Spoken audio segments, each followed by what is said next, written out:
Alô, amigos, bem-vindos ao Gente que Fala ao vivo, sempre de meio-dia a 1 pela rádio Trianon, AM 740 São Paulo, Rádio Universal, AM 810 Santos, AltV, www.altv.com.br, com reapresentação às 6 horas da tarde. Estamos também na TV Guarulhos, canal 20 UHF, canal 3 da NET, em Guarulhos, 11h30 da noite.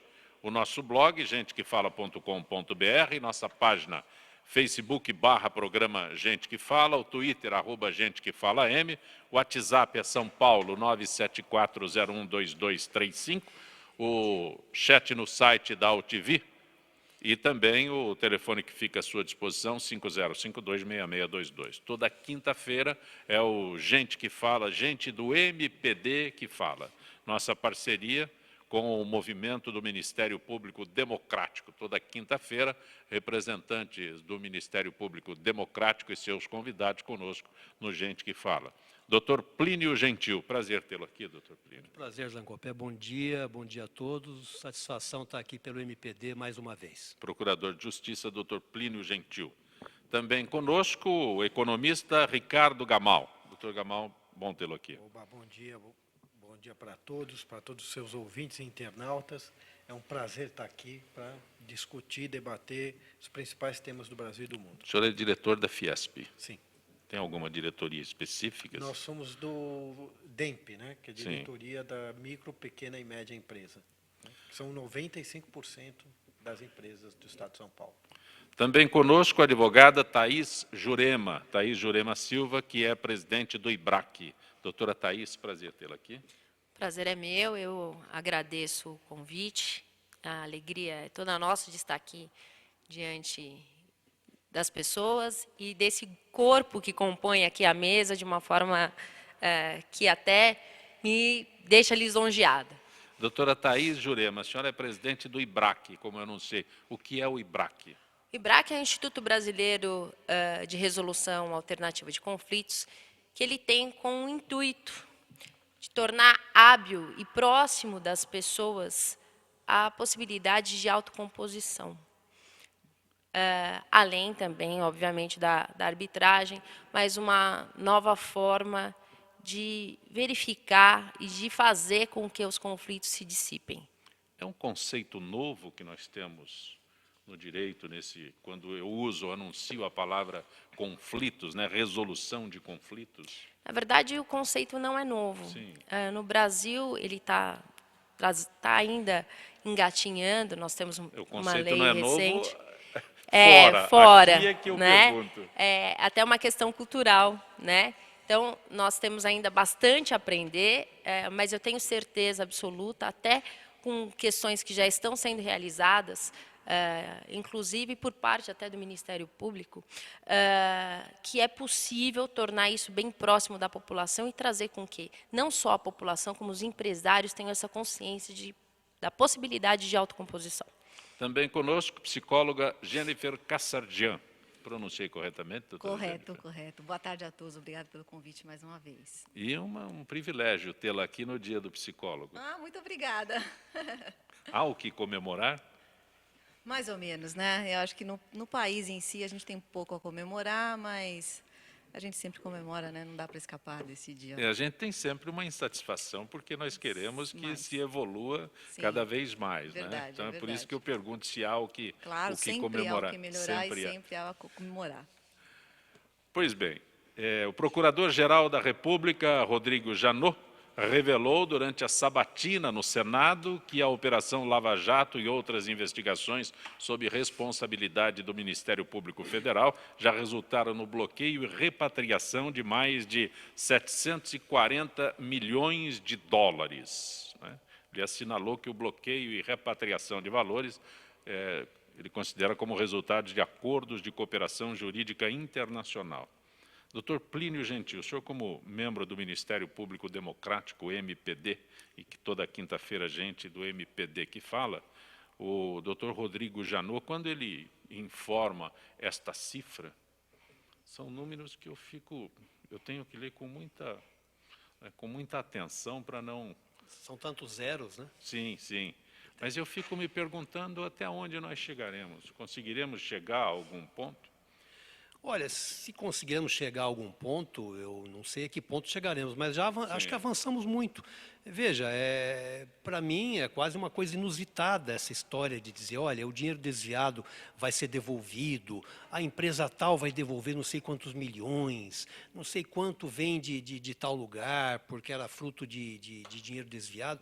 Eu acho isso um avanço muito grande nas instituições brasileiras, não é só o Ministério Público.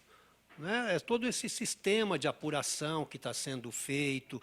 O procurador-geral acaba de ser reconduzido após uma sabatina exaustiva de tantas horas, em que, curiosamente, um dos sabatinadores é um dos denunciados por ele, né, que é o Fernando Collor de Mello, e a gente não está muito acostumado com isso. Você vê a TV mostrando aquilo o dia inteiro, as pessoas se interessando. Peguei um táxi agora, o taxista sabia do assunto, conversava comigo, discutia. Quer dizer, nós estamos democratizando esse tipo de informação, nós estamos dando transparência a isso. Isso torna as coisas mais fáceis. Né, as instituições mais sólidas, aquelas coisas que são feitas ali de modo mais transparente, isso facilita muito. Eu acho que nós estamos avançando. A sabatina de ontem, essa notícia da recuperação desses milhões todos, são todos fatos que acho que nos devem trazer algum otimismo. Doutor Gamal, o senhor que é mais afeito aos números? É claro que eu concordo, né, com o doutor Plínio Gentil. É um avanço para o Brasil, tudo isso. Considero que isso pode vir até mais dinheiro disso tudo, né? Pode vir até mais. Mas, ao mesmo tempo, eu vejo que nós temos que ver qual é o cerne do problema da corrupção também. Não é? Que, na minha forma de entender, está baseado nos financiamentos das campanhas eleitorais. Não é? De uma forma geral, o financiamento das campanhas eleitorais pelas empresas são a fonte inesgotável da corrupção, na verdade. Então, é preciso questionar essa questão, na minha opinião, do financiamento eleitoral das campanhas. Não é? Então, é interessante que, dentro da legalidade, é feita uma barganha. Então, os bancos, de uma forma geral, financiam as campanhas eleitorais. E depois, legalmente, os juros sobem durante os governos aí que estão aí, todos eles, né? E acendem uma vela para Deus e outra para o diabo, né? Então, até que ponto essa é a questão fundamental que eu vejo para o país hoje. Doutora Thaís Jurema. Acho que essa ação ela tem um outro intuito também, de servir de exemplo. Né? Nós precisamos de bons exemplos, nós precisamos de situações que mostrem que é possível fazer diferente. Então, eu acho que o Janot está aí exatamente mostrando que é possível, sim, fazer diferente. Acho, sim, que tem muita coisa para fazer, mas a iniciativa, a coragem, inclusive ontem na sabatina, ele sendo até um tanto quanto uma situação em que o Collor foi extremamente desagradável, com bochichos, isso está na imprensa hoje, né? E ele saiu com muita maestria. Né? Então, eu acho que realmente serve de exemplo. Acho, sim, que nós temos muita coisa para fazer, porque a corrupção, como dizem alguns, pode até ser endêmica, né? Então, mas eu acho que essa posição, essa situação que a gente está mostrando hoje, ela é, de fato, um exemplo a ser seguido e a ser perseguido. Mas eu tenho uma questão, até para o doutor Plínio Gentil. Por que é que é tão vazado a questão da Lava Jato e a questão dos trens de São Paulo não se fala nada? Por que isso acontece? Existe um sigilo maior para essa questão que ocorre em São Paulo? Por que não tem na mídia mesma... Existe uma resposta para isso? Gamal, era para você me fazer pergunta fácil. Mas é verdade, você tocou... Aliás, você tocou em 2 pontos. Porque o que o senador Collor levanta, né, não que seja a favor do senador Collor, tem alguma objeção, porque é interessante isso, né? Não sai nada sobre a questão de São Paulo. Eu sou leigo completamente, só a minha posição de jornalista. O estágio dos dois processos seria o mesmo? Não sei se me faço entender, não é? Porque no caso aqui da Lava Jato, nós já temos um avanço com prisões, com tudo mais. Agora, no caso dos trens, que o doutor Gamal citou, eu me questiono se o estágio das duas ações são semelhantes, próximas. Eu acho que o caso dos trens e outros aí, asfalto Não é só e tudo nesse, mais, aqui vem... isso. E se for pegar, tem mais coisa, né? Eu acho que está na fase ainda de investigatória e tal. Mas o que o Gamal observa é o seguinte: essa questão da Lava Jato, quando ainda estava em fase de investigação, era muito mais visível, era muito mais mostrada, não é isso? Existe, parece que um corte aí, uma seleção daquilo que se expõe mais, daquilo que se mostra muito e daquilo que se fala rapidamente. E aí a resposta, acho que nós sabemos, é uma seleção naturalmente ideológica, não é isso? Os problemas da Lava Jato, eles atingem um determinado setor do campo político e o caso dos trens, o trem-salão, né, não é isso? Sim. O caso dos trens e outros mais, eles se referem a um outro campo político, né? É aquele antagonismo que parece que ainda não terminou, embora a eleição tenha sido em 2014, é aquele antagonismo que persiste no pós-eleitoral, né? Mas que tem raízes na própria eleição. Mas no caso dos trens aqui em São Paulo, é um assunto de São Paulo, um conselheiro do tribunal foi afastado, né? Empresas denunciadas se comprometeram a devolver. Então, o que o doutor Gamal coloca, não há tanta visibilidade em todas essas ações e atitudes que foram tomadas. Não, elas são muito pouco visíveis. E isto é um corte político, né? Esta seleção, inclusive a mídia, ela concorre muito com isso. Esta seleção daquilo que vai ser manchete e o que não vai ser manchete, ela é feita ideologicamente, nós sabemos disso. Doutora Jênifer. Então, cabe a mim também, como Cidadã, psicóloga e cidadã, né, fazer talvez um questionamento mais leigo ou levantar um outro tipo de questão. Eu acredito, sim, que há uma visibilidade contaminada pelos interesses políticos e há uma certa distorção. O que eu vejo como população é uma grande oportunidade de trazer à tona e tornar visível algo que o povo do Brasil não está acostumado a ter.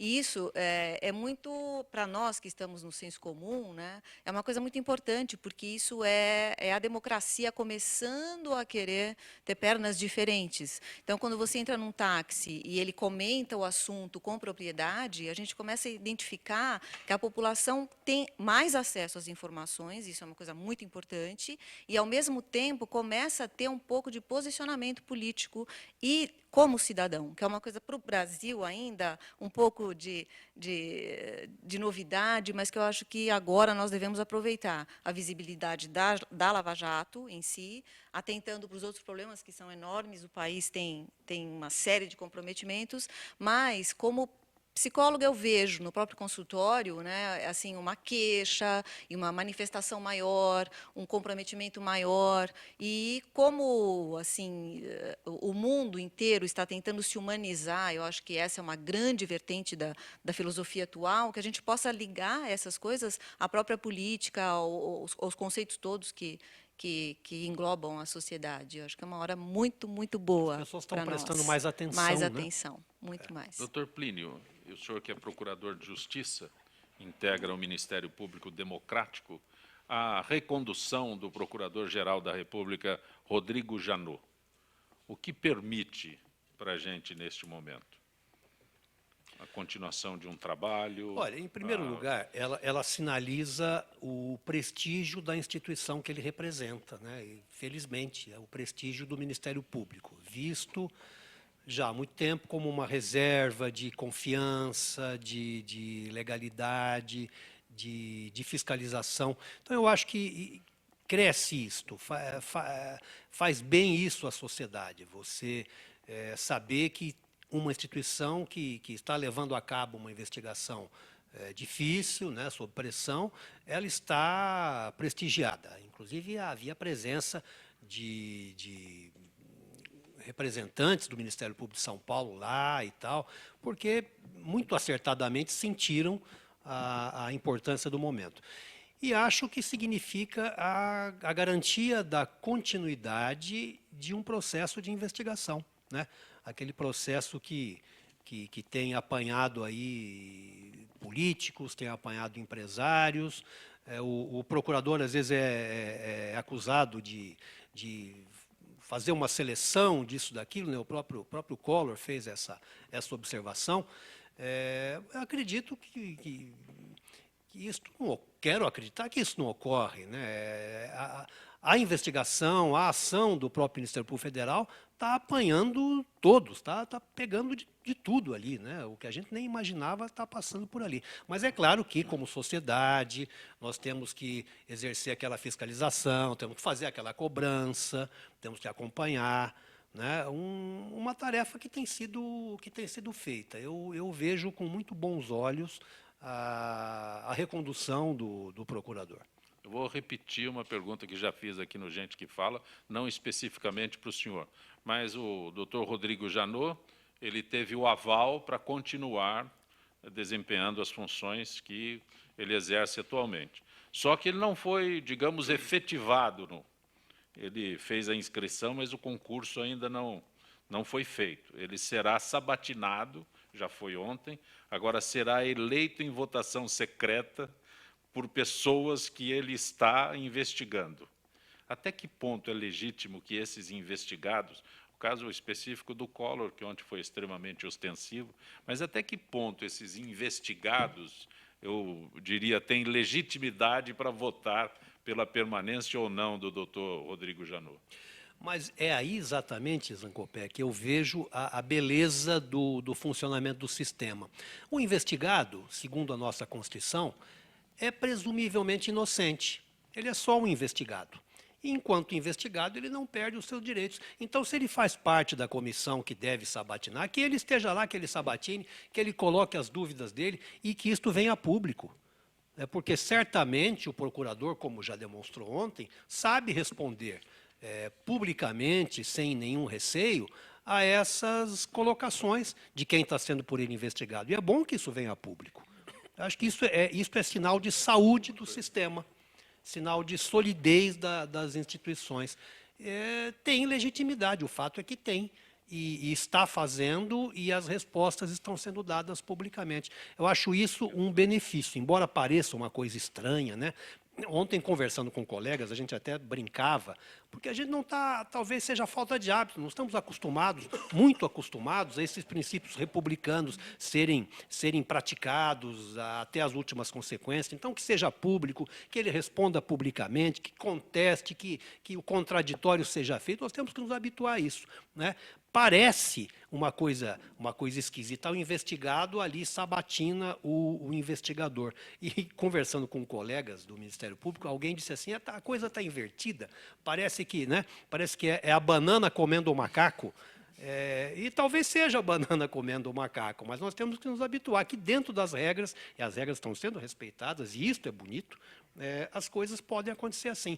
O Collor, ou quem seja denunciado, investigado, até que seja condenado com trânsito em julgado, definitivamente, é presumivelmente inocente. Advogada Thaís Jurema.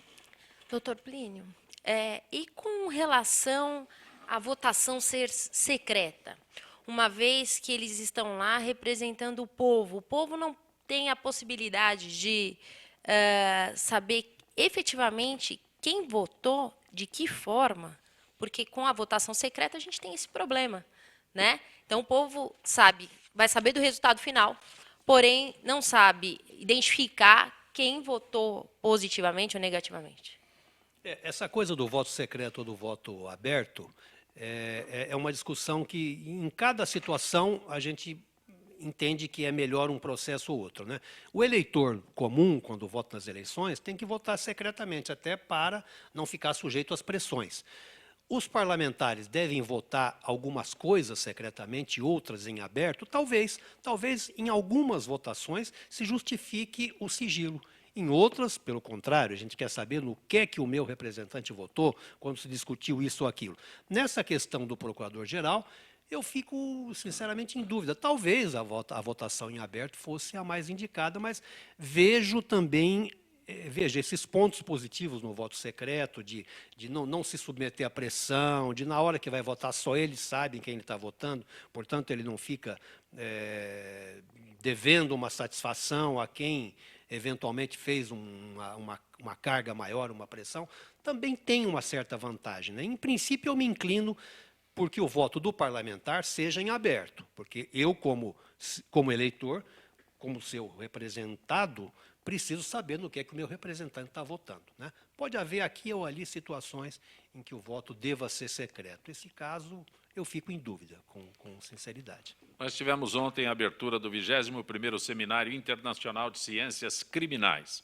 O presidente do Instituto Brasileiro de Ciências Criminais, André Pires de Andrade, iniciou a cerimônia com um pedido de silêncio, 1 minuto de silêncio, em respeito aos 18 mortos na chacina de 13 de agosto em Osasco e Barueri.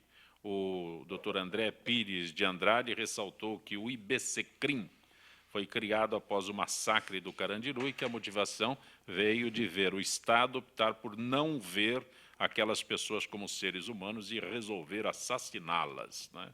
É uma acusação bastante forte que ele faz, né, motivado aí, mas o fato que marcou foi a solicitação de 1 minuto de silêncio e todos os participantes atenderam a sua solicitação. Dr. Plínio Gentil, doutora Thaís Jurema, doutora Jennifer Kassardian, doutor Ricardo Gamal, que participam do Gente que Fala. Quem pode abordar este assunto aqui? Doutor Gamal. Acho que o cidadão doutor Gamal. O cidadão doutor Gamal. Então, como fiz com a doutora Jennifer. Eu acho que o que ocorreu dessa chacina é exatamente o contrário dos princípios democráticos, né? É fazer justiça com as próprias mãos, né? Me parece algo vingativo. À primeira vista, parece que alguém da polícia é suspeita isso.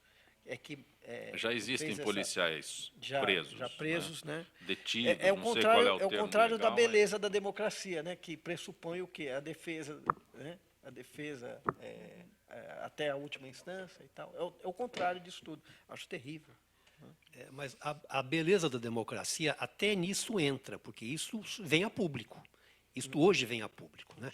Quantas chacinas, eu ouço notícias, como professor na faculdade, eu ouço contar que na periferia acontecem coisas que a gente nem imagina, né? Entidades de direitos humanos com frequência fazem denúncias. E então, que bom que isso venha a público, porque nós discutimos, o assunto é objeto de debate, de enfrentamento, e é bom que seja assim, né? É claro que não é bom que tenha havido a chacina, mas que uma vez acontecida, lamentavelmente, ela venha para a discussão, é um ponto interessante. E falando do próprio fato, nós temos que pensar o seguinte: é uma mentalidade historicamente, tradicionalmente autoritária, que vigora na sociedade brasileira desde a nossa colonização, certamente pelo modelo de colonização que nós tivemos, né? Aquela dualidade entre o senhor e o escravo, o senhor e o serviçal, a autoridade e as pessoas submetidas à autoridade, a gente achando que a autoridade pode tudo, a própria autoridade, às vezes, se investindo de um poder que ela não tem, né? Isso passa para o tecido social. Passa essa ideia de que alguns podem muita coisa, né? E não vale só para a autoridade, vale para aquele que tem o poder em qualquer situação de poder. Ele acha que pode e o outro acha que tem que se submeter. Né? A outra face da moeda é terrível, porque aquele que é a vítima dessa submissão, ele concorda com isso, ele está habituado a achar aquilo natural. Nós temos que reverter isso, começar a quebrar. E, de novo, um ponto de vista otimista, acho que tudo isso acontecendo significa que nós estamos questionando já esse modelo e, quem sabe, quebrando essas regras. Né? Doutora Jennifer. Eu acho, de novo, né, como senso comum e psicóloga, eu identifico duas coisas, né, nesse fato. A primeira é uma patologia social, que é essa que vem de outras gerações e desde lá da colonização, eu acredito que sim, né? E a questão da humanização mesmo, que eu acho que a gente tem que começar a pensar muito mais nas formas de humanizar qualquer tipo de punição ou de avaliação a respeito dessas violências, para que a gente tenha mais justiça. E a outra, que é uma terceira, enfim, que é a coisa da sociedade estar mais amalgamada. O que antes era jogado nas periferias, o que era distante, o que só acontecia de forma isolada dos nossos núcleos, que são núcleos pensantes ou núcleos economicamente mais fortes, elas começaram a descer. Né? Então, os meus pacientes brincam, desceram o morro, né, de certa forma, desceu toda aquela marginalidade, entre aspas, que a gente falava em termos de drogas ou de violência, e que está mais amalgamada na sociedade como um todo. E que, por causa da humanização e do próprio fato de podermos discutir mais esses assuntos, a gente chega com a informação mais fresca, e isso traz também uma possibilidade de nós vermos o que realmente está acontecendo. Então, vir à tona, a sociedade saber e ter condição de entender, claro, nunca é positivo a gente ter visto uma violência como essa, mas sempre é positivo, nos termos que o Dr. Plínio falou, a gente tem mais possibilidade de entrar em contato com o que é real, e, a partir do real, fazer uma caracterização melhor da sociedade como um todo. Doutora Jennifer, o doutor Plínio colocou um comportamento que não se tem ideia do seu início. Né? Eu costumo definir da seguinte forma: estes fatos existem desde que houve a possibilidade. O que não havia era uma divulgação tão rápida como esta. Então, nós temos uma chacina. Quantas outras nós tivemos e nem ficamos sabendo?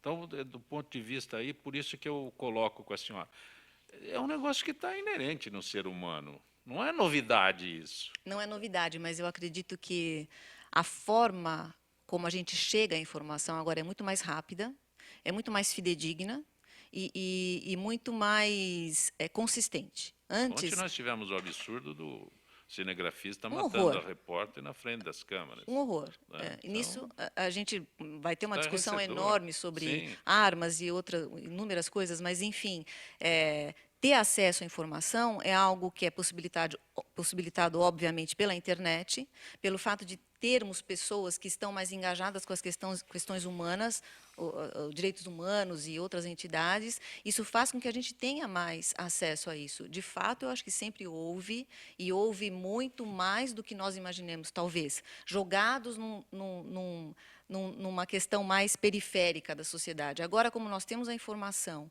e nós temos entidades preocupadas em transmitir isso, e discussões como essa, a gente tem mais possibilidade de atuar, como sociedade, inclusive. Doutora Thaís Jurema.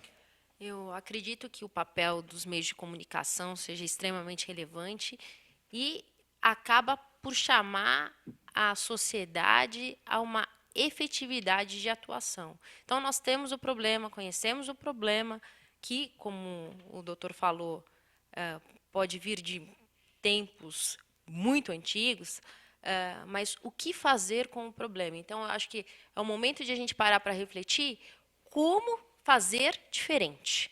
Né? Se nós temos o problema, sabemos que ele existe, e existe há muito tempo, né? Hoje pode estar sendo traduzido ou chegando às pessoas de forma mais abrangente.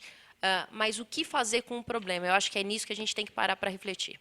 Como toda quinta-feira, nós temos a participação da Associação dos Funcionários Públicos do Estado de São Paulo.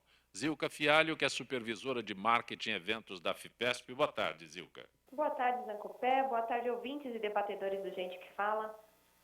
A partir de 1º de setembro, terça-feira, 8h30 da manhã, a FIPESP abrirá o sistema de reservas para hospedagens nos meses de dezembro e janeiro em suas unidades de lazer, além dos pacotes para Natal e Ano Novo. Zilka, como as reservas podem ser feitas? As reservas estarão disponíveis exclusivamente pela internet e por meio do sistema Flex Reserva. Tudo pode ser feito de forma simples e rápida, e o melhor, sem sair de casa. Para isso, basta acessar o site da FIPESP, na barra de menus, clicar no link Flex Reserva. A partir daí, as opções das unidades de lazer já estão distribuídas por regiões, ou seja, campo, circuito das águas, praia, montanha ou termas. Zilka, você poderia adiantar alguma dica ao associado para que não perca a oportunidade de ter a sua reserva garantida? Olha, é importante que o associado já tenha em mente qual o tipo de lugar que deseja e assim ir direto ao ponto. Os pacotes de viagem para Natal e Ano Novo eles já estão disponíveis. Será do dia 22 de dezembro ao dia 27 de dezembro, o pacote para o Natal. E o pacote de Ano Novo do dia 27 de dezembro ao dia 2 de janeiro. No site da FIPESP vai estar ao ar 24 horas por dia, todos os dias de semana, e oferece, inclusive, opções de simulação. Portanto, para quem não possui grandes habilidades com o sistema, pode entrar no site da entidade e testar suas possibilidades de acerto. Zilka, no início do ano, o sistema Flex Reserva passou por algumas reformulações. Quais delas? Desde que foi lançado em março de 2014, a FEPESP não parou de investir neste projeto, que acredita ser uma das maiores e melhores inovações que a entidade já fez nos últimos anos.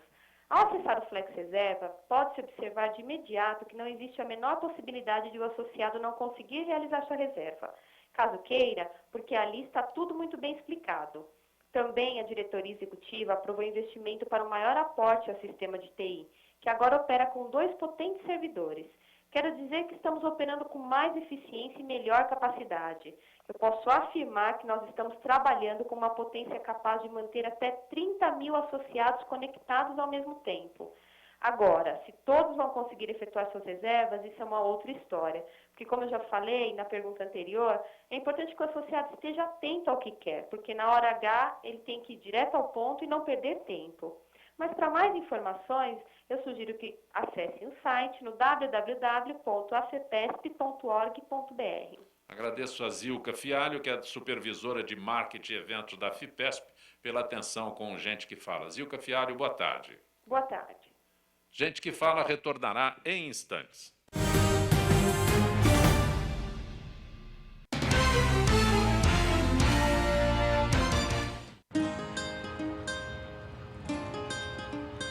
Todas as espécies da Mata Atlântica dependem da água para sobreviver. Infelizmente, nem todo rio está para peixe. A qualidade da maioria dos rios nunca foi tão ruim. Mas existe uma espécie que está nadando contra a corrente para mudar essa história. O nome da espécie é Rafael, popularmente conhecido como Rafa. O Rafa possui hábitos diurnos e gosta de andar em grupo. Ele contribui pela limpeza da água dos rios no estado do Rio de Janeiro, seu habitat natural. Eu sempre tive uma relação com a água muito grande. A água ela é muito importante. Eu observar a possibilidade de uma melhoria da qualidade de água do local onde eu vivo é uma oportunidade muito grande para mim de crescimento e de realização. O projeto Observando os Rios é um programa que ele busca voluntários para analisar um ponto de um determinado curso de água e, a partir daí, fomentar um banco de dados virtual de acesso ao público. Só de você fazer qualquer tipo de sensibilização com um indivíduo, você já deixou um legado. Aquela pessoa, ela é um potencial educador, a gente já ganhou com isso. O Rafa é uma espécie fundamental na proteção dos rios da Mata Atlântica. E você, está no mesmo barco? A sua espécie já está catalogada? Acesse gpsmataatlântica.org.br e conte o que você faz pela Mata Atlântica.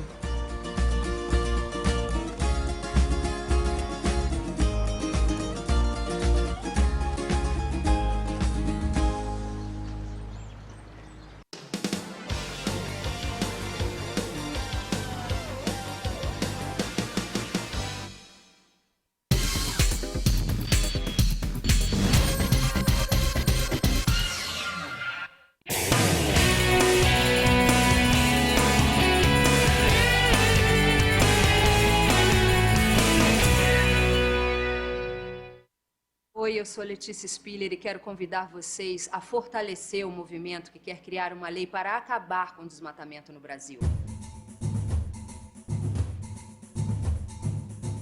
Nossas florestas não podem mais ser destruídas. São elas que garantem a nossa qualidade de vida.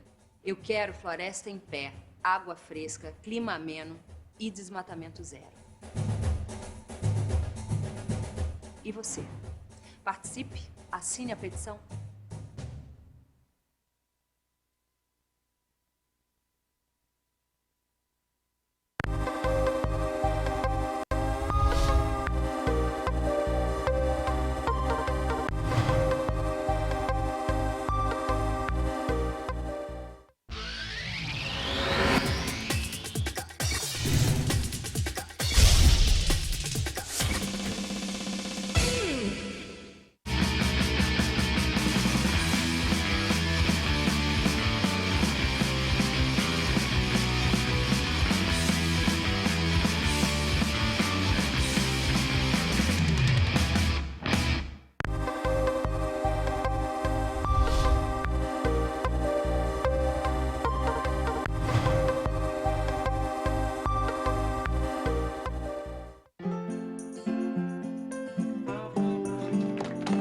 Que continua amamentando após voltar ao trabalho merece reconhecimento. E a empresa que apoia esse gesto também. A amamentação diminui o risco de doenças na criança e na mulher. Por isso, o empregador incentive este gesto, oferecendo sala de apoio à amamentação, creche no local de trabalho e licença maternidade de 6 meses. Amamentação e trabalho. Para dar certo, o compromisso é de todos.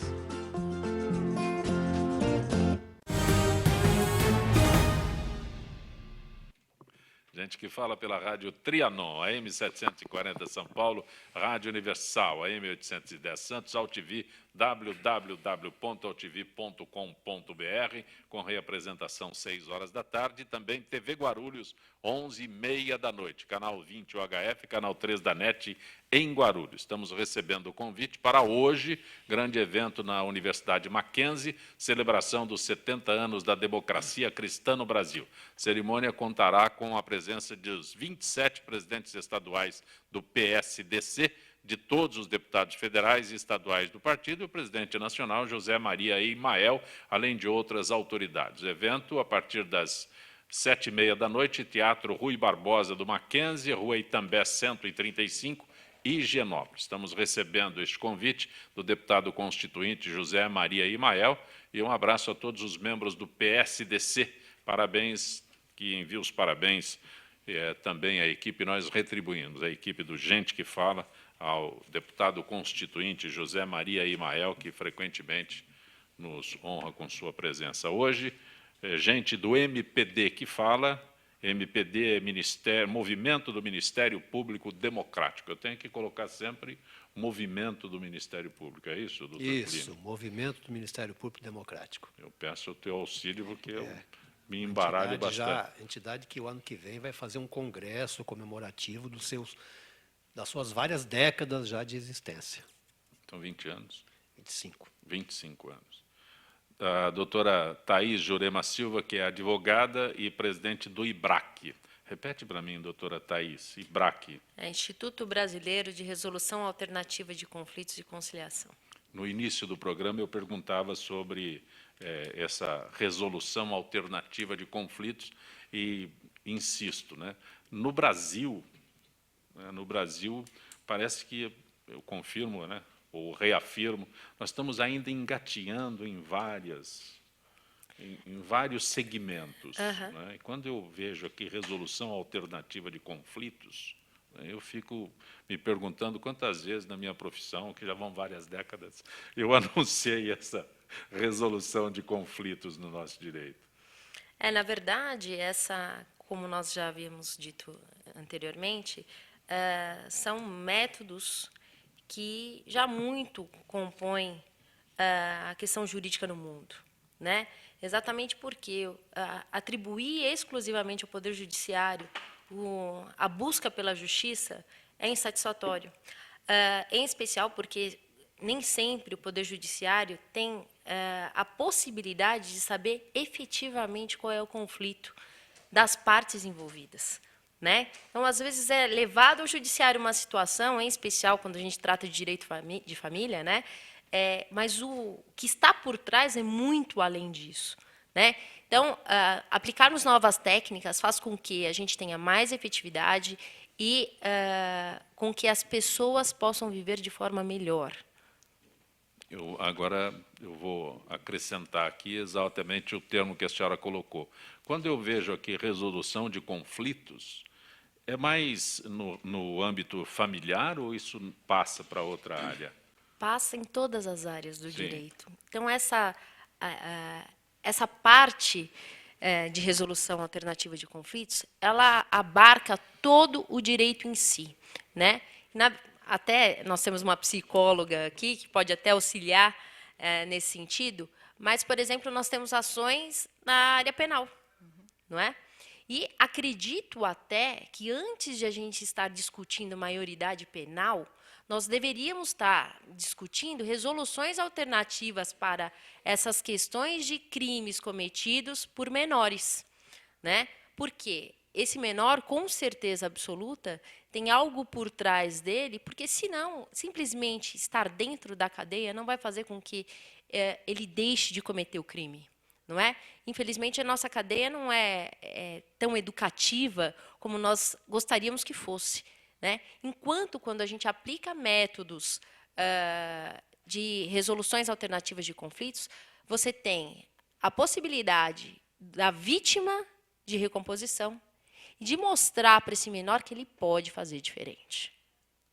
Algo acrescentado, doutora Gênia? Só uma coisa, né? Eu acho que assim a forma de expor, né, a vítima ao agressor, ou em todas as áreas do direito, assim, eu sou leiga em dizer, né, em termos psicológicos, pode ser uma forma de resgate, e isso é uma coisa positiva sempre, né? Além de propiciar para aquele que foi o agressor, se eu estiver falando alguma besteira, você me corrige, por favor, a nova forma de agir. Né? Em termos de um país que tem um sistema prisional complicado, um sistema educacional de saúde complicado, a gente vê essas novas tentativas como uma forma muito positiva de um tratamento melhor, inclusive na esfera psicológica. Então, eu sei que em alguns estados isso já é feito com mais frequência, né? E acho que o sucesso é bem esperado desse tipo novo de atendimento. Eu acho muito legal. Doutor Gamal? Eu gostaria de saber como funciona essa resolução alternativa. Existe um juiz, as partes elegem um juiz, como funciona isso?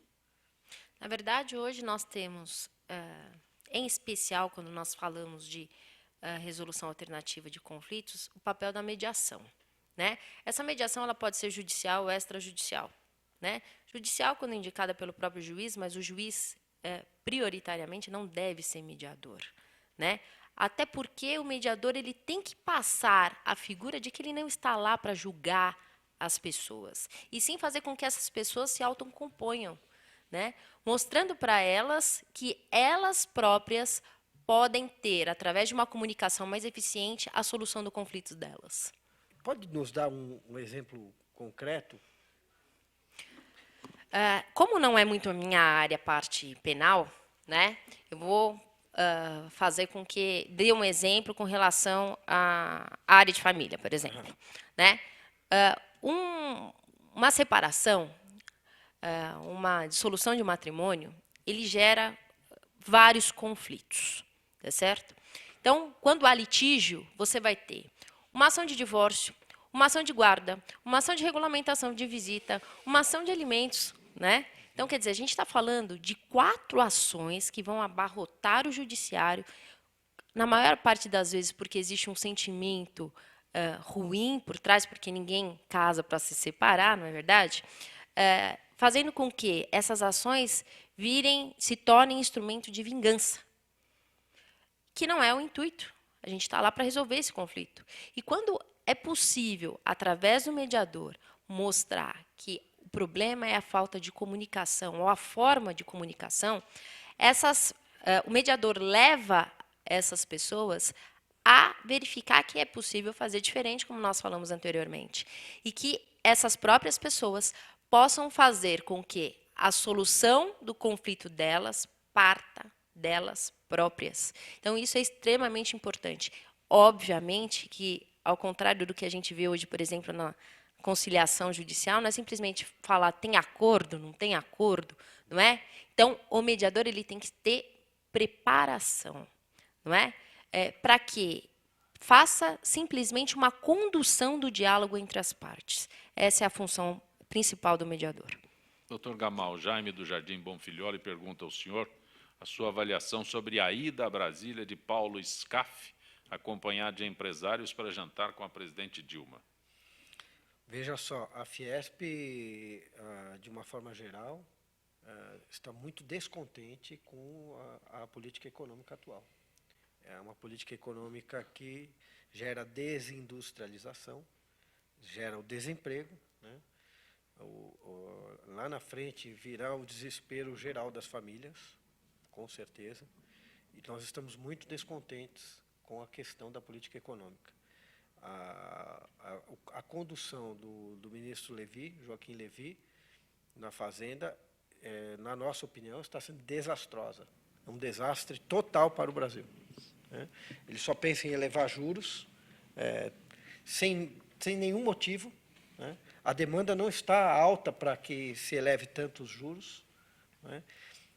O ajuste fiscal perde todo o sentido na medida em que o governo deve para os bancos, deve para o setor financeiro e, ao mesmo tempo, se eleva esses juros e se aumentam os impostos, não tem sentido nenhum você arrecadar mais para pagar só juros. Então, nós estamos levando esses problemas à presidente, né? E acreditamos que a política econômica tem que mudar urgentemente, ou então mudar-se também o seu condutor, que é exatamente o ministro Levi, né? O desastre vai ser muito grande na sequência disso. A mentalidade dele é uma mentalidade simplesmente contábil, né? Não consegue perceber a dinâmica do processo econômico. A dinâmica é a seguinte: elevou juros, baixou o crédito, né? E as indústrias não produzem mais. A inflação vai se elevar ainda mais, porque não vai ter oferta, né? E nós estamos pedindo uma mudança urgente. O mundo inteiro está baixando as taxas de juros. Veja só o exemplo da China. Entrou numa chamada crise cíclica e está tomando medidas para reverter, baixando os juros, né? O Brasil vai no sentido contrário. Existe um gerente de banco que está nesse poder. Ele é um gerente de banco, mais elevado, claro, mas a formação dele é essa. É absurdo, simplesmente ele não percebe que elevando os juros a arrecadação também vai cair e vai ser o maior desastre do mundo. O ajuste fiscal não vai valer de nada. Os aposentados o adoram hoje em dia. Mais essa ainda, né? Você quer acrescentar Não, alguma coisa, aquela história do gerente do banco tomando conta do caixa da loja. Exato. Exatamente. Essa é uma chave imagem. Claro que. Doutor Gamal faz uma imagem maravilhosa. Tanto quanto simples, mas a lógica é mais ou menos a mesma, né? Claro que, tomadas as devidas proporções. Primeiro ele paga os juros, depois ele paga a conta da luz, a conta da água. Fiquei dono aqui, eu tenho uma dívida para. E é uma empresa, que é o Brasil, que tem patrimônio, né, para responder. Então, é temerário você colocar o gerente do banco, apesar dessa empresa não ter o dinheiro ainda para responder, tem um patrimônio muito maior do que... É uma empresa que não produz. Não, então, não vai produzir mas é uma empresa para pagar que não aqueles produz. Juros, mas ela tem patrimônio. A Petrobras é um patrimônio. Então, qual é a sequência dessa política econômica? Qual é a sequência e a consequência? É colocar as empresas do Brasil nas mãos dos bancos? Vamos privatizar. Esse é o patrimônio. A Petrobras. Esse é o patrimônio que vai garantir no final isso? Federal, essa é a nossa questão. O Banco do Brasil. Isso, essa é a nossa questão. Doutora Thaís, pois não. Vai. Porque, na verdade, o que acontece é que a arrecadação caiu e houve um déficit, pela primeira vez em 20 anos, um déficit primário para pagamento dos juros. Mesmo assim, eles deixaram os juros elevados. Por quê? Porque existe um patrimônio grande do Brasil para responder por isso, né? Então, nós temos que ver além, simplesmente, da questão contábil, a questão econômica. Doutora Thaís, Pedro Gomes pergunta o que poderia ser feito para que centenas de moradores não fossem desalojados de um imenso terreno de propriedade do CDHU, que está passando por um processo de reintegração de posse. Pedro Gomes não detalha aqui onde seria esse terreno do CDHU. Na verdade, todas as vezes que a gente fala de invasão, a questão tem dupla situação. Primeiro, a questão da invasão em si, de uma forma fria, aonde você está esvaziando a propriedade de outrem. E segundo, a questão da própria função social da propriedade, né? Falar abertamente ou de uma forma sem detalhes, realmente para a gente é um pouco difícil, né? Mas eu acredito, até com relação a essa invasão, às invasões de modo geral, que nós sabemos que tem consequências nefastas, não é? Mais uma vez, seria interessante o papel do mediador, que deveria, assim, não só a CDHU, como todos os órgãos públicos, ter ombudsman, né, um ouvidor, né, e um mediador, porque eu tenho certeza que hoje boa parte dos processos que abarrotam o Poder Judiciário provém do próprio Poder Executivo, né? Então, se a gente tivesse algumas outras situações relacionadas a isso dentro do Poder Executivo, com certeza nós teríamos mais satisfação e mais êxito na resolução dos conflitos. Doutor Plínio, Rogério Santana, ele retorna aqui a um assunto que, como foi possível, sobre um outro viés, né? Como foi possível que o cartel de trens tivesse agido durante 10 anos e ninguém do governo, Ministério e Tribunal de Contas percebesse alguma coisa? Eu devolvo a pergunta. Eu pergunto por que é que... Ou será que não foi percebido? Será que... Foi acobertado? Não sei. A quem cabe investigar isso? As autoridades policiais, que são parte do próprio Poder Executivo. Então, por que é que isso não surgiu? Ou se surgiu, se não teve o devido amparo da mídia para ser divulgado, é aquilo que a gente volta um pouco àquele primeiro assunto. Algumas coisas aparecem assim e depois desaparecem. E a população meio que presta atenção naquilo que ela ouve todos os dias, naquilo que ela abre, vê o jornal e tudo mais. Se ela deixa de ver aquilo, parece que aquilo não existe mais ou deixou de acontecer, né? Eu não sei dar uma resposta técnica para isso. Mas o fato é que apareceu, o fato é que está sob investigação, só que a gente espera que seja uma investigação que apure realmente as culpas e responsabilidades. Jairo de Guarulhos pergunta sobre a atual crise política, Senado e Palácio do Planalto. Uma nuvem de fumaça que pode se dissipar, diz o Jairo de Guarulhos. Será que pode se dissipar mesmo, doutor Gamal? Acho que mais difícil agora, né? Fica mais difícil. Né? Mas tem lá o Renan Calheiros, né? É quase patético, né, a gente ficar colocando esperanças em algumas figuras que estão por aí, né, de ponta, mas a política é muito dinâmica, né? Ela, de um dia para o outro, ela toma outros contornos. Não é impossível, não. Olha, aqui em São Paulo, a presidente do Tribunal de Contas do Estado, Cristina de Castro Moraes, determinou diligência às obras da Sabesp de combate à crise hídrica. Na semana passada, o Ministério Público do Tribunal de Contas do Estado divulgou uma lista de 9 contratos de obras que estavam sendo investigados por dispensa de concorrência. Doutor Plínio, algo sobre isso daqui? Qual é o andamento disso? Não tenho informações específicas sobre isso, né? De novo, a questão de Sabesp, a gente já vem aí com mais do mesmo, ou seja, a crise hídrica, de quem é a culpa. Será que é só de São Pedro? Será que nós temos que culpar a natureza? Mas, puxa vida, as autoridades não estão aí para exatamente zelar por isso. As secas são previsíveis, são cíclicas. E o que se sabe é que em 2003 já tivemos um aviso de cientistas dizendo que São Paulo iria ter problemas seríssimos. E nada foi feito. Né? E também pouco se fala, né? Você pergunta na rua, mas essa crise, pois é, não chove, né? Ninguém se lembra de dizer, olha, mas a administração não... Será que não tinha que fazer alguma coisa? Isso já era sabido, né? E crises secas são previsíveis. E em grande parte do mundo com uma política de reutilização de água muito diferente Sim, do que a gente também tem é aqui. preciso Né? investir nisso. Então, lá venho eu com as questões filosóficas de novo, né, Zancopé?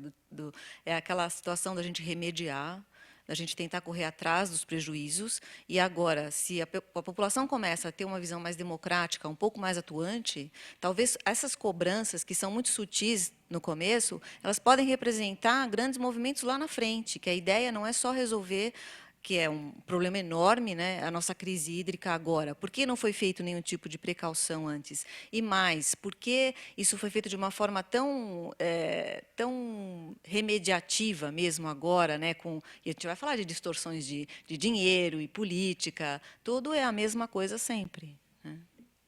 Vou aproveitar, hoje é dia do psicólogo, né? Nós tivemos manifestações recentes aqui no Brasil todo, aqui em São Paulo, visível na Paulista. Né? Nós não tínhamos uma manifestação dessa desde a época do Collor, que ele acabou se afastando. O que impulsiona essas pessoas a participarem? Será que fica só para se aparecer ali na Paulista? Porque nenhum de nós que esteve na Paulista toma uma decisão. Não acredito que seja só por uma questão de aparecer ou qualquer coisa Porque assim. onde estava a câmera da TV, estava cheio de gente. Sim, quase sempre. As pessoas gostam, né?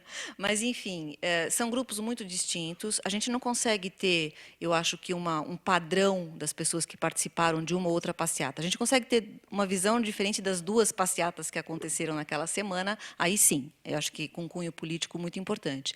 Mas ali na Paulista estavam pessoas das mais diversas facções. Né? Pessoas que foram, eu acho que, muito impulsionadas pela grande visibilidade que essa nova crise trouxe, mas que talvez já estejam incomodadas com coisas que vêm acontecendo há algum tempo e agora, com a crise econômica, vão ficar muito mais incomodadas, porque eu acredito que essa crise econômica vai atingir não só uma camada da população, mas várias camadas da população. Então, desde do grande empresário industrial até aquele que vai perder o emprego e que, de sopetão, foi tomado de susto. Então, essas passeatas, elas são, sim, uma grande oportunidade, claro, os Roberts aparecerem, né? Mas muito, muito e principalmente das pessoas poderem se colocar. Eu acho que é um momento importante. Alguém me disse que eu deveria ter ido porque na manifestação tinha muita gente bonita.